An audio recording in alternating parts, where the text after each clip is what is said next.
আজকের আমি রুই মাছের ঝাল করব, হবে কিন্তু একদমই আলাদাভাবে। একটু রসুন বাটা, রসুন কুচি। এখানে আমি রুই মাছটাকে নুন হলুদ মেখে নিয়েছি, কড়াই তেলও দিয়েছি, সর্ষের তেল, তেলটা অনেকটাই দিয়েছি। এবার মাছগুলো ভেজে নেব।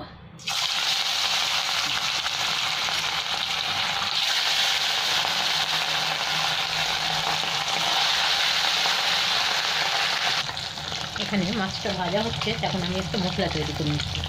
এখানে দিচ্ছি লঙ্কার গুঁড়ো 2 চামচ, ধনে পাউডার 3 চামচ, একটু মশলার ওপরেই হবে এটা। আর এখানে হলুদ দিচ্ছি 1 চামচ। একটু জল দিয়ে গুলে রেখে দেবো। এখানে আমার মাছগুলো ভাজা হয়ে গেছে। আমি আরও 2 পিস মাছ আছে, ওটাকেও ভেজে নেবো। লাল লাল করে একটু ভেজে দিতে হবে মাছটা।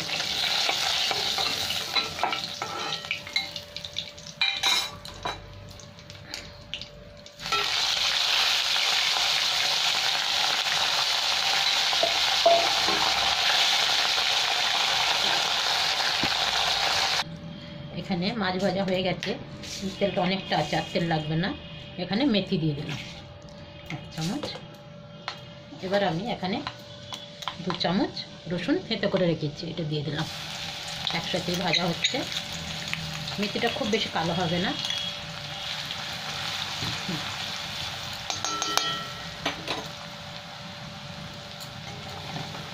রসুনটা একটু লাল লাল করে ভেজে নেবো।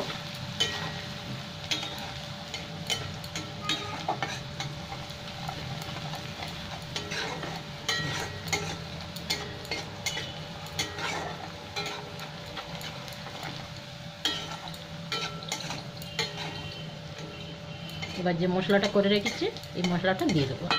রসুনটা আমার ভাজা হয়ে গেছে, পুরো গন্ধটা চলে গেছে।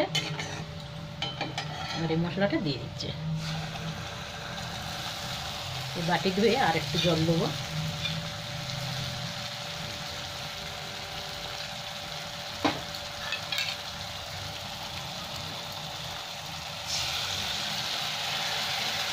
এবার এই মশলাটা হবে, পুরো তেল ছেড়ে যাবে, এই জলটা পুরো শুকিয়ে যাবে।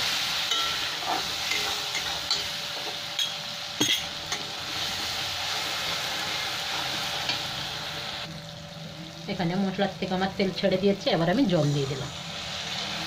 এবার আমি 2 বাটি জল দিচ্ছি। এটা হচ্ছে গরম জল, দিয়ে দিলাম। এবার ঝোলটা খুব ভালো করে ফুটবে, তারপরে মাছ তুলে দেবো। এখানে ঝোলটা খুব ভালো করে ফুটছে। এবার আমি কাঁচা লঙ্কাটা দিয়ে দিলাম কুচি। এখানে এটা ঝাল তো হবে মাছের, তাই ঝালই হোক। এখানে আমি 7-8টা কাঁচা লঙ্কা দিয়ে দিলাম।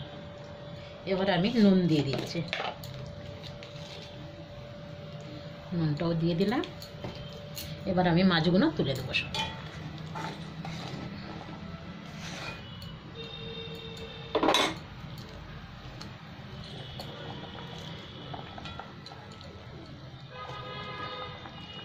মাছগুলো ভালো করে ফুটতে থাকবে।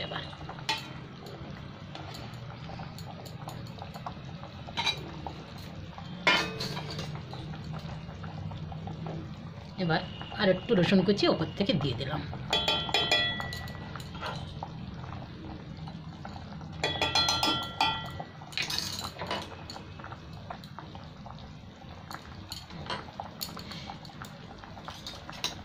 এবার খুব ভালো করে এটা ফুটবে। এখন ঝোলটা কিন্তু কমে যাবে।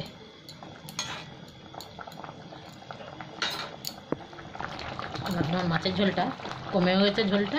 এবার আমি অনেকটাই ধনে পাতা এখানে দিয়ে দেবো। এইটাই আমার মাছের ঝোল আজকে হয়ে যাচ্ছে। একদম নতুন ধরনের একটা রান্না। পেঁয়াজ নেই, টমেটো নেই, কিন্তু মাছের ঝাল হয়ে গেছে আমার রসুন দিয়ে।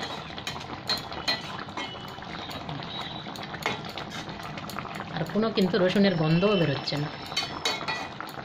এটা গরম ভাতের সাথে খুব ভালো লাগবে দুপুরে।